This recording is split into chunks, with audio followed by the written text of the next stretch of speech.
And we're live. All right, we're live. What's up, man? Can you hear me okay and everything? Yes, I can. All right, awesome. How are you?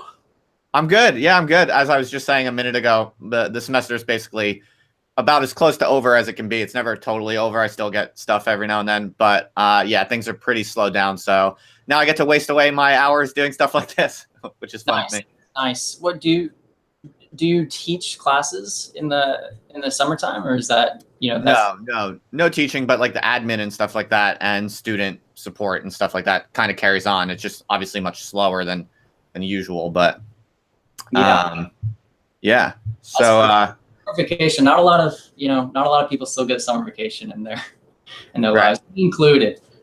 Yeah. So okay. So you and I don't know each other at all. We're total strangers. We just wanted to have a chat since we're both interested in making stuff on YouTube, but we're not exactly like famous or anything like that. We just wanted random strangers on YouTube wanted to have a chat. So why don't you tell? I literally know almost nothing about you. So why don't you just tell me like a brief little summary of who you are? Yeah, my name is Mac Vogt, and I'm located in Toronto, and I write poetry, specifically sci-fi, surreal poetry. And the reason why I'm on YouTube is that I decided fairly early on that I was going to be outside of the traditional publishing scheme.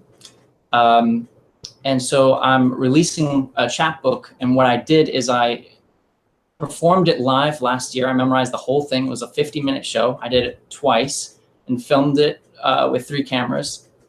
I have all this footage to cut. We're going to release a video with the book. But it's a long shot. It's a long shot to upload something like that to YouTube and say, hey, everybody watch it. Most people would run across something like that and not go down. So I've been thinking, okay, so let's start posting little things here and there on YouTube and, get used to that. And that's kind of my story.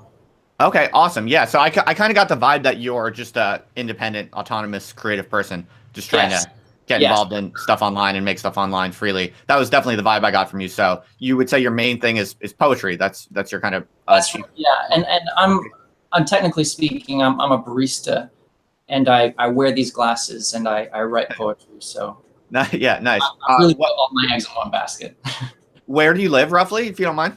Toronto, downtown core. Right now on College Street. I'm subletting an apartment of a friend. You broke off for a minute. Did you say Toronto?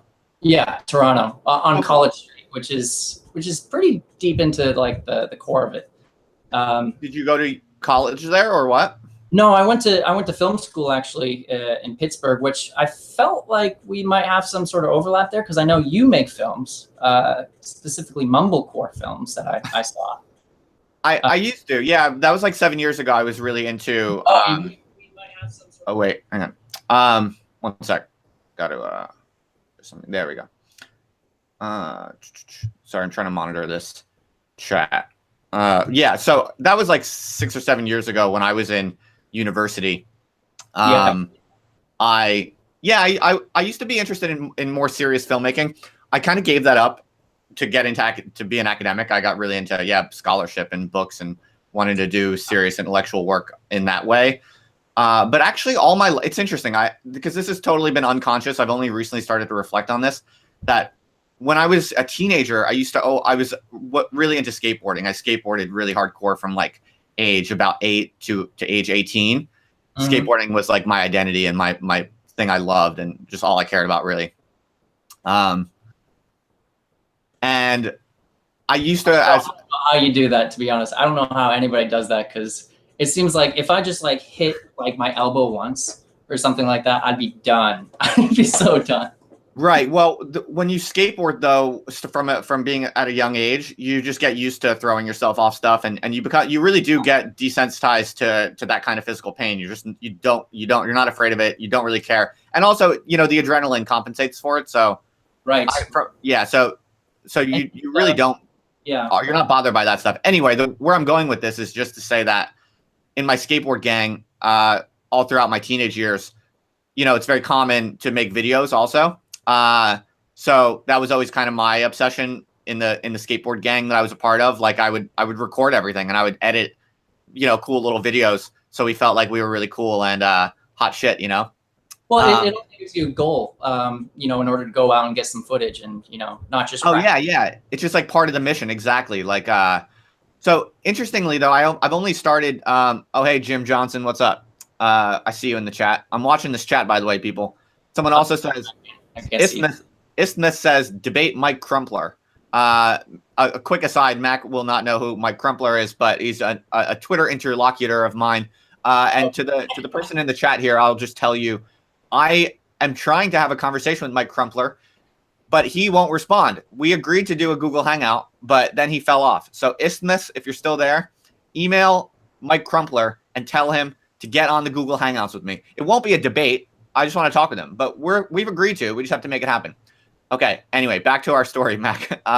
Is this before we continue? Is this your first live stream? No, it's not. I've done this before. Okay. So I'm the newbie. Yeah, I guess I've only done this a handful of times. I think it's quite fun. I really like the thank you, Isthmus. I really like the audience participation fact of having like people who can kind of make things more dynamic just by chiming in. Okay, yeah, right. So anyway, just to finish my long-winded story, all throughout my teenage years through the skateboarding connection, I saw filmmaking and video and editing as a pretty major part of my life, actually, for many, many years. Since then, I've totally kind of forgot about that part of my life and identity in my teenage years. But it's funny to think now that as I'm getting kind of very obsessed with YouTube and the weird culture and the opportunities for creative autonomous work, I'm like I'm remembering that I used to love video and film, and I used to really be committed to it before I put it on hold for all the academic stuff. So in a weird way, I've kind of always had this kind of interest and I guess passion in some sense for film and video and this sort of stuff. So that's just a little bit of a background story. But my background is fairly similar, actually, because all my video work was when I was younger. And, and it's hard. Film is hard. What's great about it is you do this collaborative storytelling through like 5 different mediums. So you really learn a lot, how to work with people and everything like that. But at the same time, it's probably too much for like a 20-year-old. You know, Most people who go to film school do not come out making films. You know, they might go into the industry, you know, this or that role or something like that. But I just dropped it and I pivoted to poetry because poetry to me was like, oh, no budget. You know, you don't have to, you can just jump right into it and experiment. It's a sandbox. So I went there, but now I find I'm coming back because of YouTube and, you know, playing around with moving image and editing and sound is so rich in meaning and process. I'm finding myself getting obsessed with editing my videos again. And it's great. It feels good.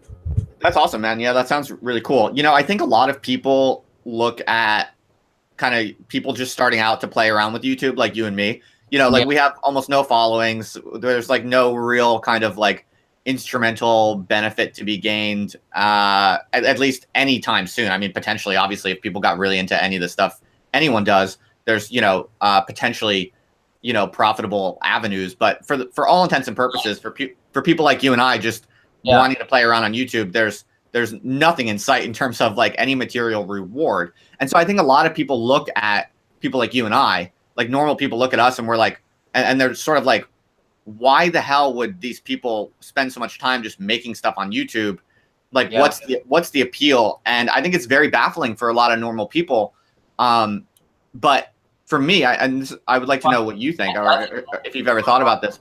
What's that? I was just going to say, for me, you know, I just have this like very, very strong urge to make stuff as freely as possible, and just naturally along with that comes the urge to post it and share it like wherever, you know, there are platforms to share things. Like I think it's a very natural, basic urge. I think different people have it to different degrees. I think it's a personality issue. Like some people just have really strong drives. They like need to make things and put stuff out there. And some people just have lower energy on that particular personality trait. But is that how you see it, or like what brought you, like how are you? I was gonna say, I think normal people are basically walking around this world baffled to begin with, because this world is so fucking weird. Yeah, myself included. Yeah. Yeah. And well, I think it feels when you're on the outside of doing something like this. I mean, it seems easy, and then you try to do it, and then you realize like putting yourself out there is a practice that that's how I treat it, as something that I'm slowly trying to get more and more used to. So doing something like this with you is something that will help me do something more vulnerable later, let's say, or something like that. Yeah. You know, and the reason why I follow people like you and other artists in my network who don't have a very large following, but they post a lot, is there's so many social signals on coming at us that are pretty ambiguous, that are hard to kind of parse what they actually mean, as far as, oh, am I embarrassing myself? Am I doing a good job? You know, what's the feedback that I'm getting? And it's nice that I can follow somebody and be like, oh, I didn't quite like that video, but I still like that person. I respect what they do, you know? So I feel now a little bit more comfortable, maybe, you know, going out on a limb and doing something ridiculous, which I've done, you know, and coming out alive and not, you know, totally consumed by it later. Yeah, definitely. I think that's really huge especially for more kind of prestige intellectual types, like academics, for instance. I mean, I think a lot of academics live in this kind of hyper fearful state because they see themselves at like a high prestigious level. So they feel like everything that comes out of their mouth has to be like super good, high quality, accurate, and respectable. Yes. And it's like, that's just a terrible state of mind. I mean, that is an absolute straitjacket to be in. I mean, I guess if you're temperamentally suited to that, like some people are just happy with that kind of lifestyle. But I think just for me temperamentally, like the idea that everything that comes out of my mouth has to be like really good for sure. It's like, I find that incredibly oppressive. And I think for me, part of this whole like playing around with YouTube and all these different platforms is in part just me like, you have to kind of just almost sabotage yourself a little bit to kind of like break the seal, you know, like you have to put stuff out that is like kind of just shitty, and then you just learn to live with it. And by doing that, though, in the long run, you make yourself kind of immune to the fear of failure, and then you're just free, and then you're totally free to just do what you think is the highest quality work that you can do, or do what matters to you. But you're not constrained to at least start trying whatever it is you want to do. And I feel like that's really necessary for me anyway. Well, the phrase that comes to mind is thinking in public. And I remember I was reading about Dave Chappelle, and what he would do is in his stand-up cities, he would just sit down on the stage and he would just banter with the audience, and he would just go. And I think there was something fascinating about that, and honest, and you really see how somebody's mind works. And I think that's one of the things I really appreciate about YouTube and these long format conversations and podcasts is everything like that, is you really get a sensibility. And I think the fear isn't just in academia of trying to be at the top. It's kind of everywhere in a sense, because at any time we live in a world now that if somebody really dislikes you, they can go back into your past, dig up whatever they want, and collage like the most unflattering, you know, clips of yourself or something like that, and really just slam it down on you, kind of a thing. So definitely, you know, that's the kind of, in which case we're all politicians. That's what they do to politicians, you know, is, you know, that politicians are always on kind of guard. And I think hopefully going into the future that we all kind of relax a little bit about, you know, making mistakes in public and being able to show your process. Definitely. Yeah. I mean, my solution to that problem you elegantly articulated is to just get out in front of it by going balls to the wall with reckless abandon. Yes. Like, I already have so much on the internet from past years that a malicious person could already easily just destroy my reputation. And I know that. And I've kind of voluntarily made myself vulnerable to that. So there's absolutely no incentive for me to tiptoe around anything or to be careful now, because I'm so completely already vulnerable to that again, it's like a strategy for freeing yourself, I think, from these sorts of fears. Well, even going further into the future, have you ever heard of deep fakes? Yeah, definitely. I've done some research about it. I follow that sort of stuff quite closely. Yeah. Yeah. So, I mean, I think this is just an element of post-truth that's always kind of going to be with us.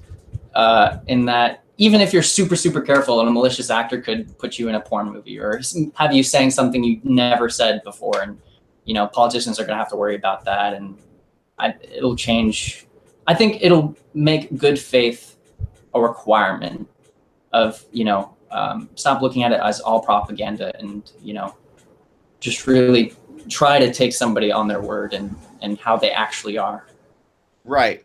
It's a good point. I mean, I follow these trends quite closely because my sense is that the current kind of intellectual landscape, or what I mean by that is just the current social reality for people who want to, contribute to the world by making things or articulating things or seeking the truth through science or creating beauty through art or whatever. Like anyone in this large camp of people doing any type of intellectual work, the current kind of political and technological realities for playing any such game like that is so rapidly transforming in ways that I honestly genuinely think that most like serious working intellectuals today just have no way of even really tracking how that landscape is changing.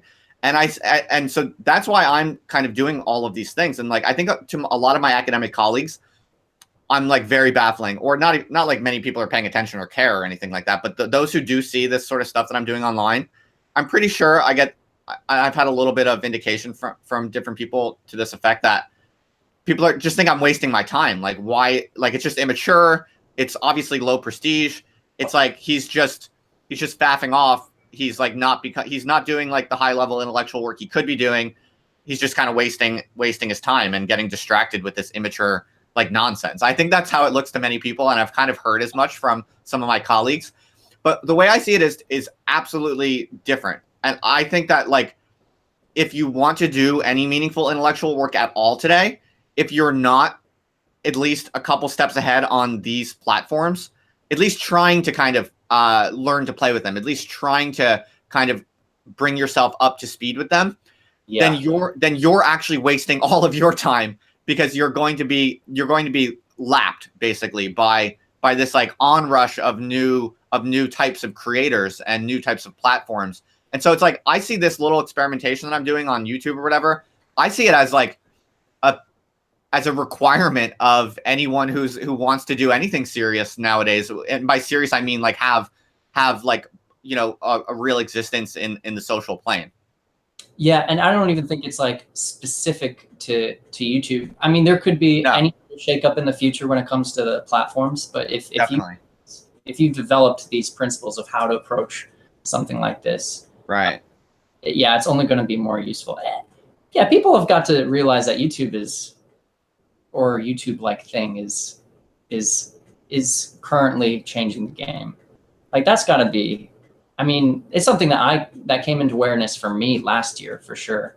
I actually didn't even watch YouTube. The only YouTube I watched was Needle Drop.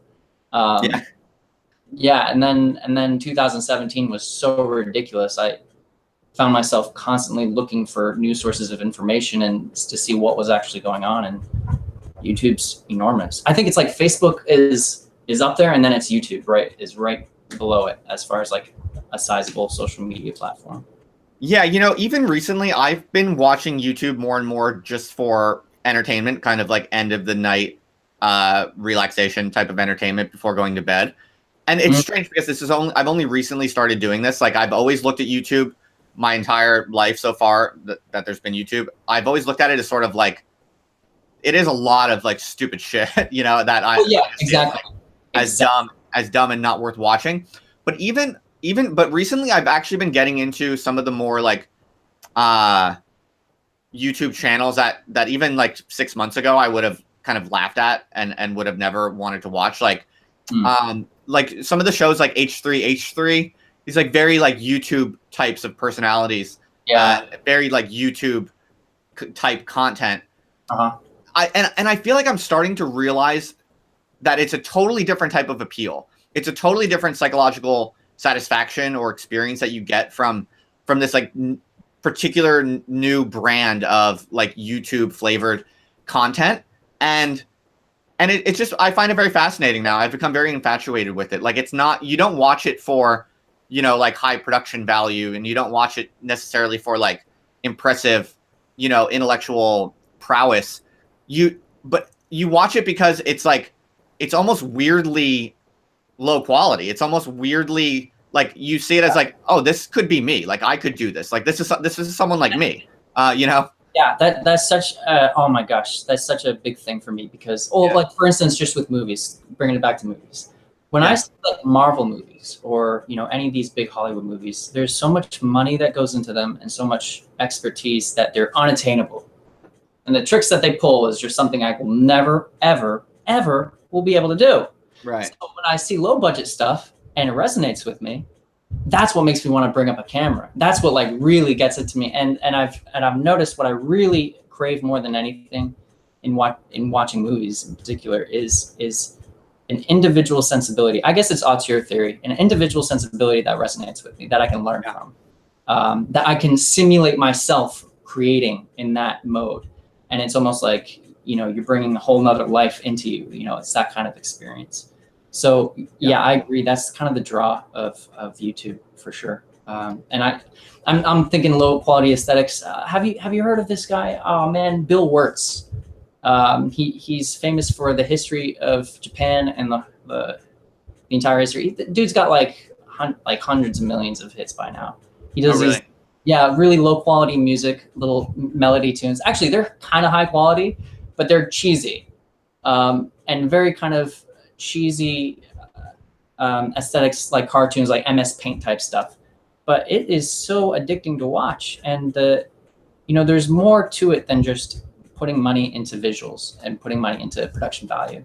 And that's it's very inspiring, and you learn stuff from that. Hey Mac, real quick, it's not a big problem or anything, but is there any chance that you can increase your bandwidth, like higher quality video? You're a little choppy to me. It's not a problem, but just curious. Yeah, my Wi-Fi here fucking sucks. I'm sorry. It's fine. It's fine. I was just suggesting it. It's at the top if you hover over the top of the screen. Let's see here. Bandwidth.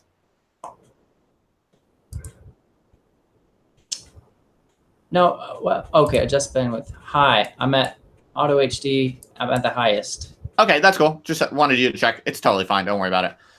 So that channel that you were just talking about, you said it's low quality in terms of production value, but I guess it's high quality in terms of the content. As far as the sensibility behind it goes, it's very high quality. It's very absurd and it's very quick. Like as far as like always grabbing your attention, he's really good at that. If you want to learn how to like, really be rapid fire in terms of, hooking attention, like it's candy. It's so good. Is it like it's true history or what? The history of the entire world, entire universe. Is it accurate, or it's like it hasn't. I don't know if anybody in the chat is seeing that or anything, or knows what I'm talking about. But is it accurate, or it's like a piss take?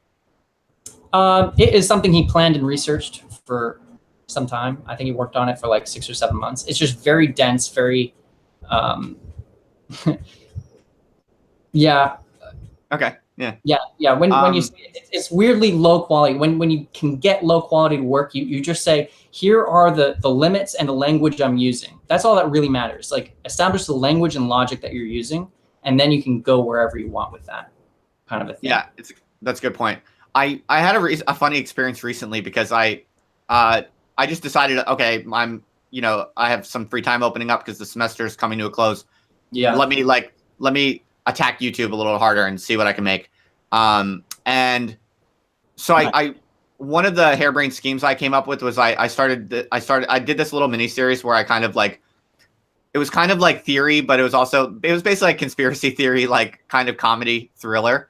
And it was very like out of my typical range, but it's YouTube. Like you can do whatever you want. So I was like, I think I might have, what was it called? I think I might have watched it. Yeah, it was like the quote unquote Mac Vogt series. Yeah. So it's like I've never made anything like that. It's completely out of my typical range, but it's YouTube. I can do whatever I want. So I was just playing around, and it was very interesting because that basically got really popular, and I got like more than 100 subscribers just through that series. Wow. Oh yeah. And people like, at least a large number of people were like really eating it up and eagerly awaiting the next of each episode. That was a really illuminating and kind of horrifying experience for me. Yeah. It actually, that single experience actually changed my views a little bit on like the current media landscape, because, well, one thing it made me realize in a very personal way is that the public demand for kind of conspiracy theory type stories is so large. And of course, we already know this, like the number of people that people like Alex Jones have as followers and all, like, it's very clear when you look around, a lot of people want, really exciting conspiracy theory molds for interpreting the confusing contemporary reality. But it's a totally different thing when it affects you and your like creative output. Like when you feel a sudden like onrush of followers from dabbling into conspiracy theory type of content, you're sort of like, yeah, it just makes it more real in a certain way. And then I started thinking, like, are we maybe going into a world where if you want to do serious and prestigious intellectual work with any type of serious following or impact, you're going to have to kind of mix in like fun, exciting, thrilling, conspiracy-esque components. No, really. Because I wonder if that's where we're going. Because what people want is like up that way. That's what I want to know. What's that? Who set it up? That itself is a conspiracy. Someone did that. Yeah, but it started making me see how like even more mainstream kind of high prestige media outlets, even they are increasingly kind of taking on a kind of an intellectually dubious mold. Yeah, like for instance, I would say even like a website like Vox, like the progressive kind of digital only agile media company Vox. They're very, very smart people, very, intellectual content. But even they are kind of like falling into a kind of like left-wing version of Fox News, kind of like highly stylized, highly emotionally affective kind of set of plots that they tend to kind of report on. I think all of the media is kind of, whether they like it or not, gravitating towards, that's like highly emotional, affective kind of like, plots really that are getting mixed in even with relatively high IQ content. And so I just wonder if that's where we're going.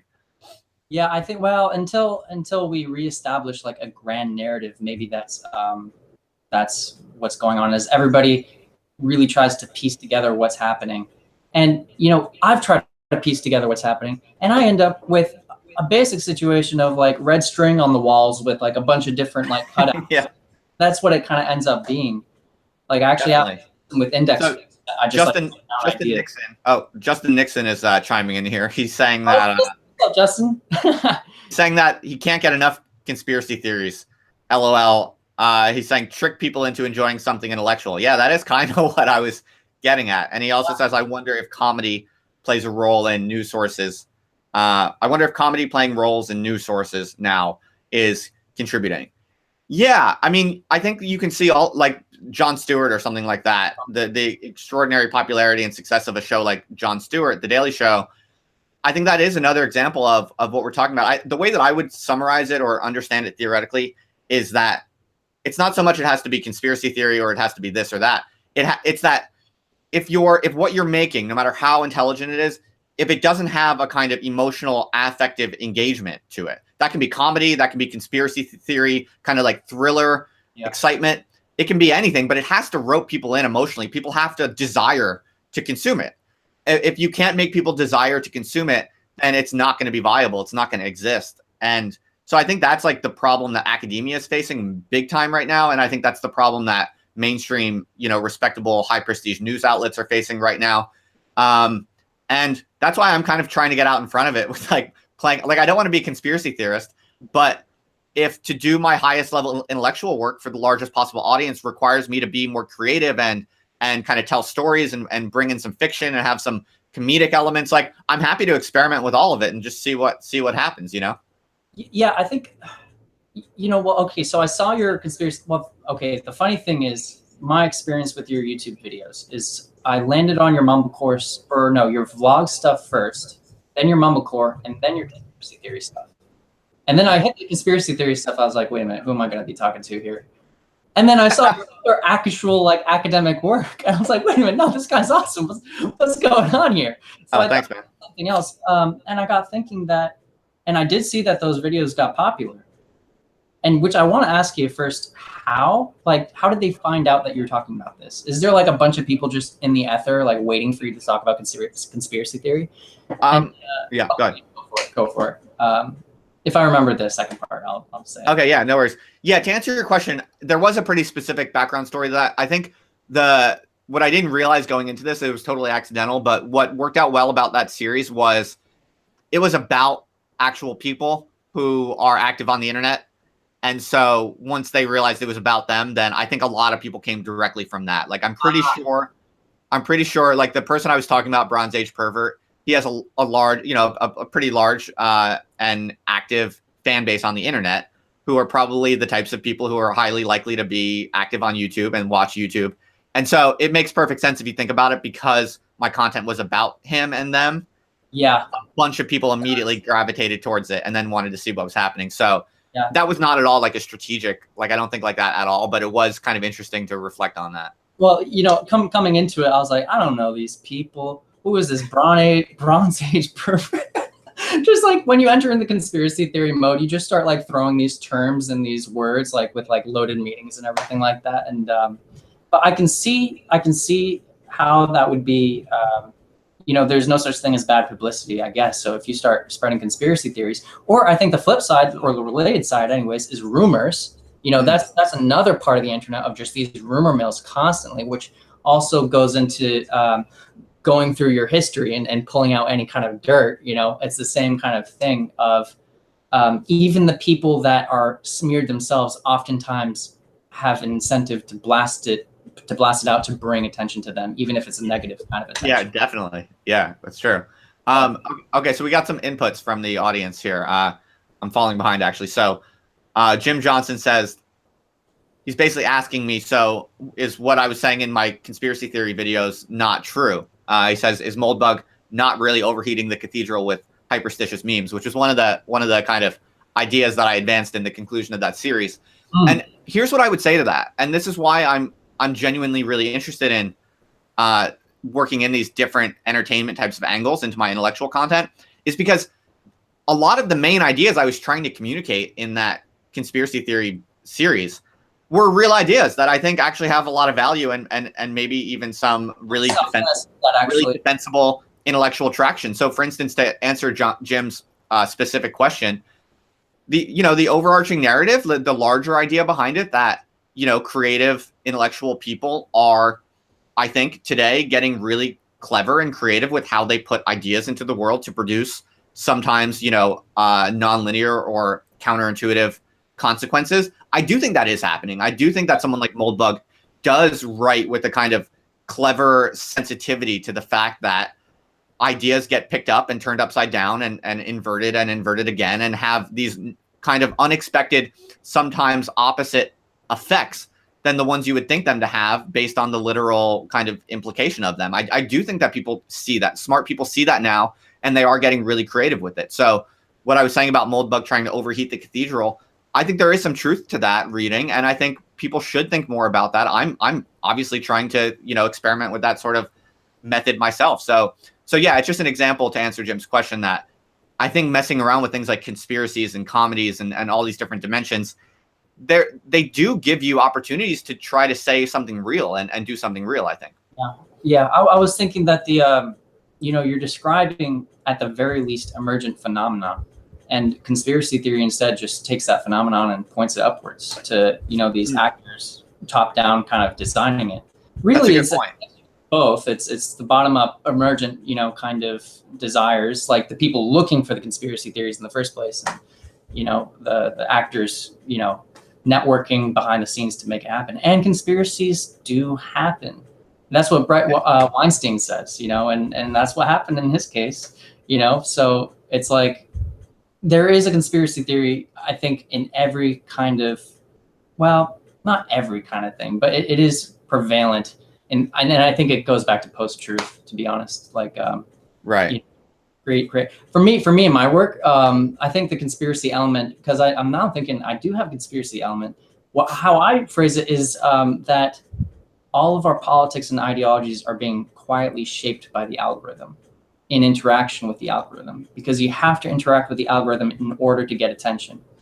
And so this plugs in very, very much to what we're discussing. And I think that's a really important piece of the puzzle, is the people at Google, or the people at Facebook or Instagram or YouTube looking behind the scenes. So Mac, you got a respondent on the internet. Elliot Rosenstock is asking about what you said before when you said about needing to reestablish a grand narrative. So I'll give you like some background. Like, a lot of the people that I kind of interact with on the internet are extremely skeptical of this sort of attitude. A lot of the people that I'm often in dialogue with on the internet are all about exit, all about fragmentation, all about, we are well past the absolute end of grand narratives. There will never again be kind of grand unifying narratives. From here on out, it's all just increasing fragmentation, exit, patchwork, these sorts of themes. So I'm curious, was that just a kind of an offhand comment you made that you don't think too hard about, or is that something you feel strongly about? I've been thinking about it. I mean, I am a writer, so I do think about narratives, and I think crafting a narrative that, could be at least a prototype for something like a grand narrative. And I think you would be skeptical of grand narratives because the right one hasn't come out yet that we all can agree on. But I think here's what I think it's going to end up being, in the direction anyways. I think that the most fascinating and profound research target available to us is the human brain. And I think the more that I sit with neurophilosophy, neuroscience, and I look at the world, I think the world is becoming an alien intelligence. And that's kind of where the algorithms plug in, because you have these enormous centralized sense-making kind of artificial intelligences that's connected to these networks that by all means kind of mimic how neurons process information. And, if you think about, it's actually not a new idea. It's an old idea of the great consciousness and the great subconscious of the entire world. And if you look at the world like this, you see it as an insane brain. Literally, if you put anybody in solitary confinement, they'll break, given enough time. And we're all in this rock together. So what we see is paranoia, fragmentation, self-hate, derealization, hallucinations. You see it all. So I think, I think we're actually probably closer to, this overwhelming power of intelligence than we probably think, because that kind of entity will be crowd-based, crowdsourced. So I think we need to start sacrificing people. And you nod, yeah, sure. In order to figure out the brain, you have all this ethical kind of frameworks in order not to hurt people. I think it should be like sending an astronaut to a moon, which, by the way, was like a grand narrative that unified people, that made sense of, what we were doing. These astronauts were willing to risk their lives to go out to the moon. I think we should, if somebody wants to risk their life and their brain and their well-being, to cut them open and see what the hell is going on in there, and try to figure out how is this, how do we work? And endless. I mean, if you figure out how the brain works, you figured it all out. There's nothing else to worry about, because then you reach the singularity. Then you can, attach 10 brains together, because you can make one, and there you go. Dude, you would probably have a really good YouTube series if you went and kind of offered your brain to like medicine people and scientists and doctors. I'll sacrifice myself. I'll be. Dude, that would be sweet. Imagine if like you let someone literally like crack your head open and like do surgery on it and analyze it, and you recorded that shit on YouTube. It would probably do really well. Oh yeah, it would be the most fascinating thing. It could also mean like a psychological hell that you're entering into. You know, the most horrifying moments of my life has been in like moments of breakdown, mental, like actual like anguish and everything like that. Dude, well, we're coming up on like almost an hour already. So I'm wondering, maybe do you want to just tell us a little bit more about your like what are you planning to do or thinking about doing or trying to do in the next, couple months or whatever with your YouTube and your poetry? Like what are you thinking? What's your vision? I've got actually a very straightforward plan. I'm doing one more video. I'm releasing soon. It's more poetry oriented than all my other videos. All my other videos are, well, they're YouTube videos and they're about poetry. I got one poem up there that's only halfway a poem. It's more like a collage of ideas that are like conflated together and then edited with what I call a maximalist schizophrenic style, because it's meaning to kind of express that insanity. And then I'm releasing my big project.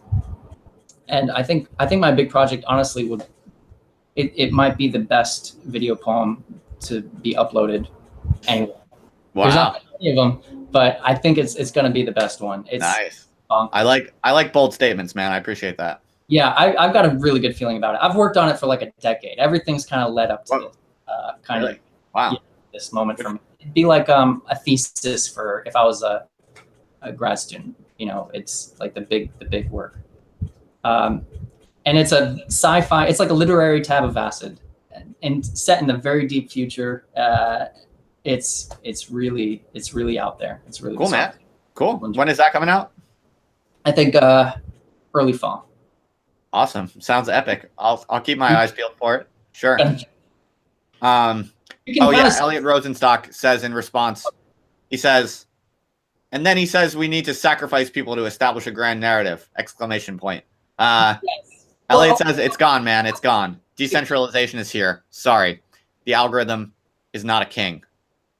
Decentralization is here. It's a combination of both. So when you look at the human brain, it's not like they see actually a bunch of chaos, a bunch of neurons just firing for no reason whatsoever. It's like the chatter of a cafeteria. It's just noise. But what ends up happening is neurons start to sync together. These whole networks start to pulse at the same point. It's like an army crossing a bridge. If they're all off step, the bridge doesn't collapse. But as soon as they start marching, that amount of force will crack the bridge, kind of a thing. So you can look at that in the world as, say, a video, for instance. Like, say if everybody was watching this video, that would be a hell of a lot of information synced across the entire population, kind of a thing. So I think, it's not just decentralization. You have both decentralization and centralization happening. Yeah. Also, I took your comment to kind of suggest that as a writer and as a creative person, you have a kind of instinctual drive to try to make a larger general interpretation of things. In that sense, there is some sort of just baseline instinctual drive for larger meta narratives or grand narratives in kind of any intellectual project. I mean, you can do what a lot of people call like minor literatures, where you're just trying to kind of fragment. You're trying to shoot down so-called lines of flight and ideas such as this. But even still, like there is a kind of always to make any type of order out of anything that you're doing, to make a kind of any type of product that works at all. There's always some sort of like extrapolating, generalizing, upward type of drive for some sort of grander narrative on something. So that's what I took you to be saying. Yeah, and also that it's a trope for the audience for the artist to project himself onto the world. So this is also a way for me to project myself into the future, but onto the world itself, as looking into my own phenomenology and, saying, look, the world reflects kind of this. Definitely. Right. Like I tend to agree with people like Elliot. Like I'm very much in this kind of accelerationist kind of lineage or whatever you want to call it. I do think that, there's no going back really at this point. I don't think that there will ever be like actually functional grand narratives that unify us all or something like that. But as an intellectual person or a creator or whatever you want to call it, I'm still into the idea of trying to build somewhat grand narratives. I mean, even if it's hopeless, there's no reason not to aim for like whatever is the largest, most general kind of narrative you're capable of. So Yeah, I think you can square them. Yeah, yeah, and I wonder if it has to be a narrative. Like, can we all agree, on certain facts of existence, kind of a thing, that we all are perceiving conscious agents, for one. Like, we could start there, and Right. then work our way up if we like. Oh, also another question from the crowd: are any of you familiar with Erewhon, technology as determined planetary supremacy? I don't think I've ever heard of Erewhon. Or I think I've seen that word before, but I'm not really like up on science fiction type stuff, so I actually could not speak on Erewhon. Do you know anything about that?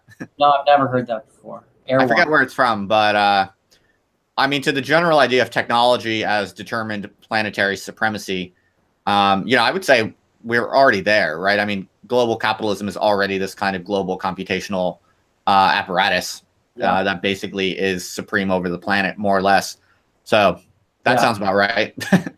Yeah, if you think about the power of Google, I mean, it's like it's everywhere. Yeah, or like I don't know his work very well, but I know Benjamin Bratton's idea of the stack. Like we do have fully global, apparatuses of computation that are much larger and more distributed than any one particular firm, such as Google. So yeah, I forget who kind of created this idea of Erewhon, but the idea sounds, not only prescient, but probably already here in some sense.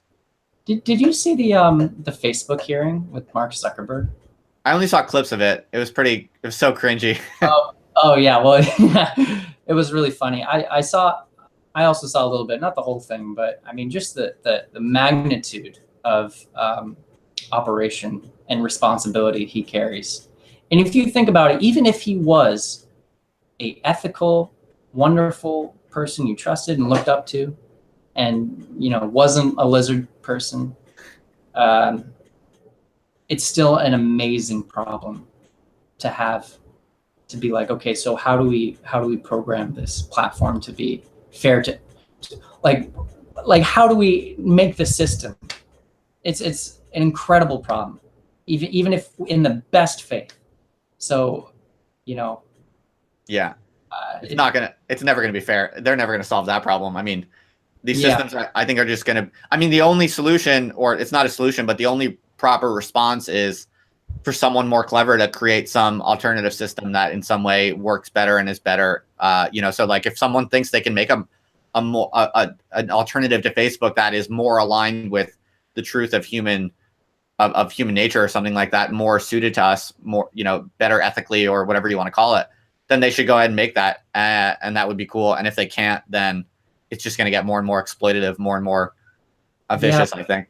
Yeah, I was thinking, what if you had a social network that instead of being free, you had a subscription of some sort, and the platform wasn't built to exploit your data, but more be like, let's make the best social experience possible for humans. Right. That was the actual design goal. I wonder what that would look like. But I mean, if as soon as you add that subscription cost, onboarding becomes hard, and you don't get that network effect.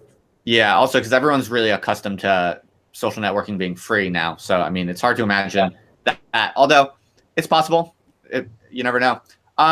So I don't want to keep you too long. I feel like this has been fun, and we covered a lot of ground, and I feel like I'm full time, man.